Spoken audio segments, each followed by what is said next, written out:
Brushy's known as the end of the line. We got the worst of the worst inmates.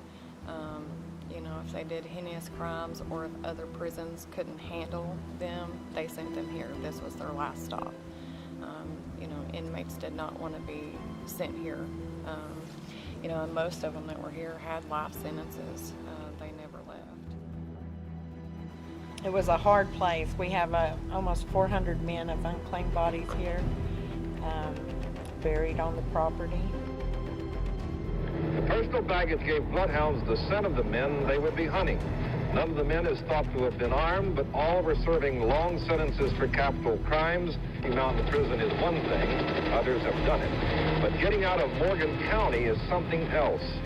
Brushy Mountain and neighbor, early afternoon, one of the 6 remaining escapees had been caught. David Powell, serving 100 years for murder.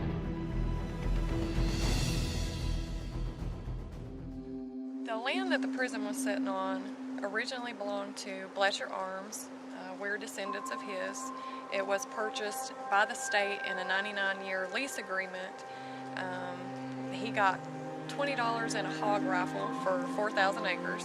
Wow. So the state purchased the land in 1896. The prison was built. It was built on the backs of the inmates, like they literally built the prison. The original prison was a wooden structure that sat right about where the breezeway is. And then in the 20s, they built the current structure that's here now. The prisoners had to mine the rock from the quarry. There's a quarry in the back of the property. They had to mine the rock that the prison's built out of.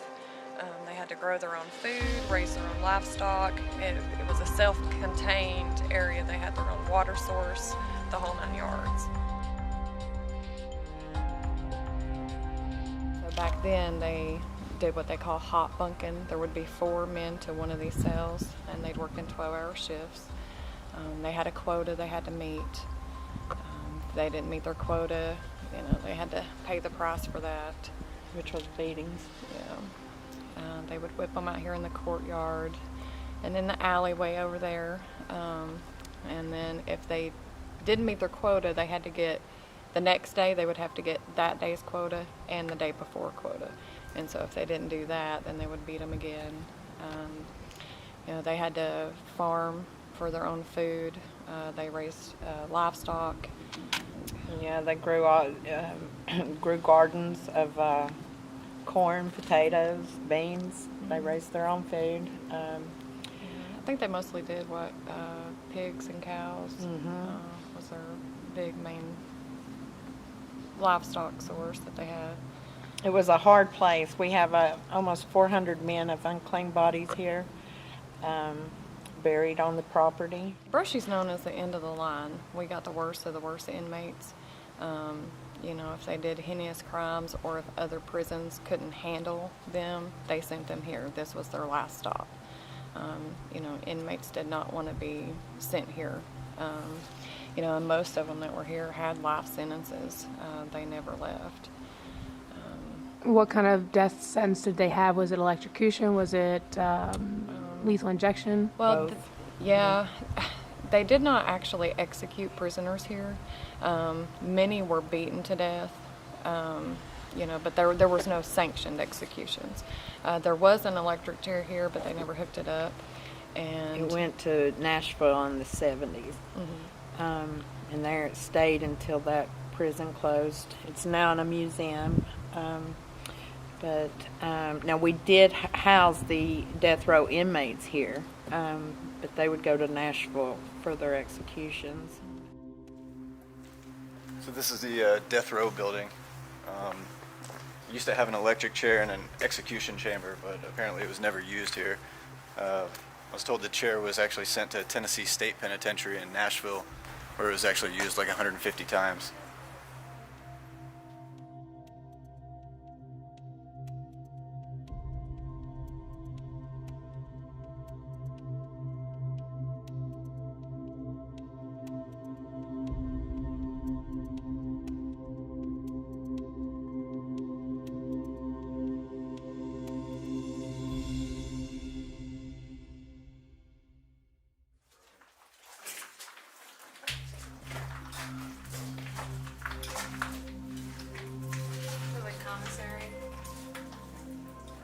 you're in death row, you still get mail? One last letter, one last meal. That's what they say. I don't see anywhere where like there's somebody that can like pull a lever to fry somebody. That's where the electric chair was.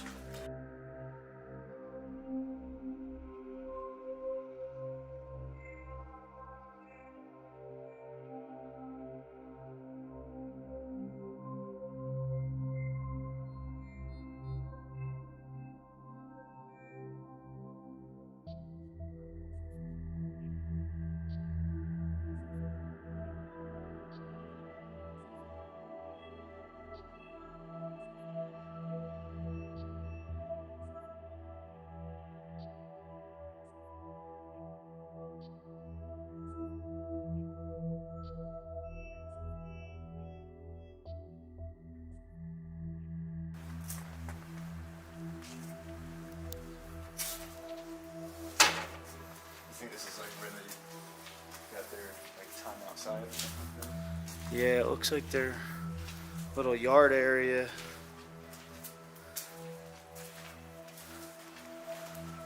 I guess they used to work out here. They had like an old speed bag for boxing. Maybe a pull-up bar or something here too. Probably had like maybe even a heavy bag or something.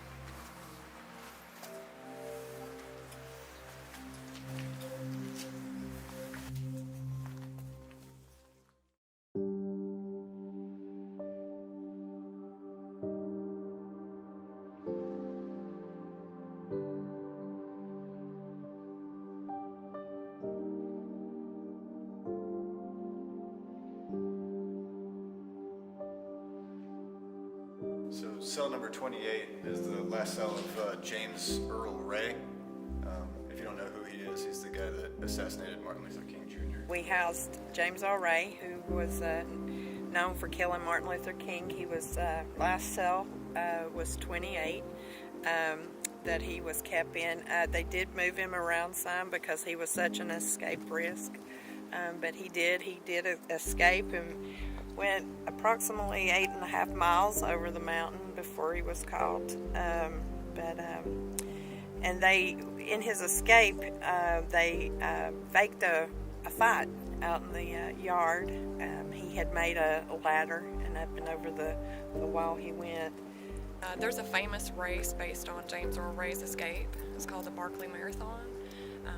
The inventor of the race heard about his escape, and he thought, well, I could go 100 miles in 50 some odd hours. And so he came up here. Well, our terrain is so rugged. The race itself is the equivalent to climbing Mount Everest because of the change in the elevation. And so he developed this race based on his escape, and since the 80s there's only been 15 people finish the race. And so it's real, people come from all over the world to run it. Nobody can believe he only got that far in such a short amount of, as long as he was out. Yeah. Going back to the terrain, Brushy is the only prison with 3 walls. They use the cliff as the 4th wall. They called it the Alcatraz of the South. And so just the design and the layout of the prison and the setting, kept people from having successful escape attempts. And so, that's another reason they called it the end of the line. You weren't leaving when you come. One story we have there is while they were building the wall, there is one guard buried over there. He was a descendant of ours. The inmates here chopped his head off with a shovel. We also house Byron Looper, low-tax looper is what they called him, for killing his running mate in a Senate race. We housed George Hyatt. That was covered in the national news. He killed Cotton Morgan, one of the guards here, in an escape attempt in Kingston. Why did this place shut down eventually? I think it was like in 2009 it was? Well, unofficially politics. So, really, and, the prison is, and, it was hard it required so much, upkeep. It needed to be renovated. There was no air conditioning. Yeah. So there, it needed a lot of work. There's a prison about, 10 miles, if that, down from here. That was newer, so they chose to just upgrade that and unfortunately, shut Brushy down. So we just spent pretty much all day shooting photos in this place. A lot longer than I expected because it was actually a lot better than I expected. A lot bigger. The cell blocks are pretty cool. It's a lot like Tennessee State Penitentiary. Pretty unique. There's no graffiti or anything like that inside. So it's all pretty much natural decay. Several different buildings and stuff like that.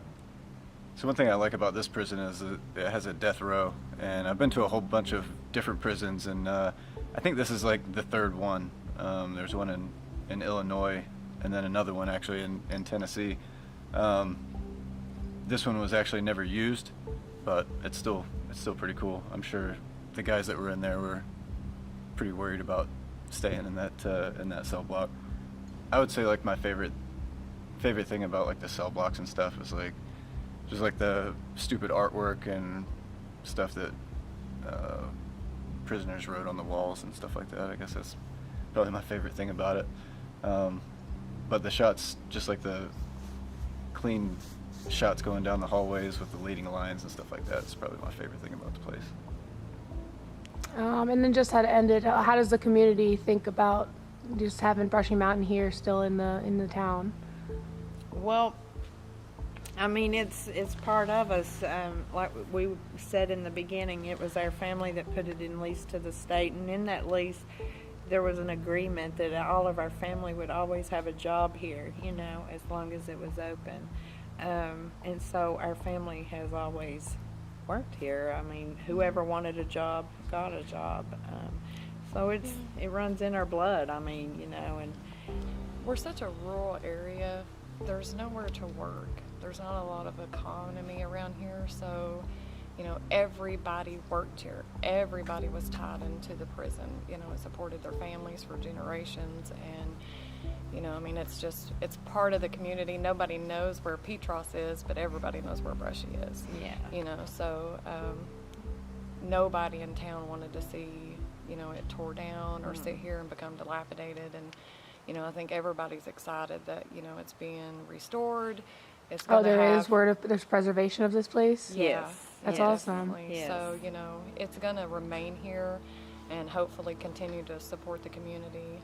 Because without it, the community wouldn't have existed. Is there a way to contribute to the preservation of the site? Come visit when they open. Yeah. Pay us a visit, buy some moonshine. There we go. They're going to have concerts here. They'll have a campsite here. They'll do daytime tours. They do the paranormal tours now at night. What else? They'll have did I mention the restaurant already? I don't think so. think you did, They'll yeah, have the restaurant. The warden's house will also be a bed and breakfast, so they'll rent that out. They've got a lot of plans. We're really excited about it. We're glad to see them come in and be doing this project, and we're thankful to be part of it. That's awesome.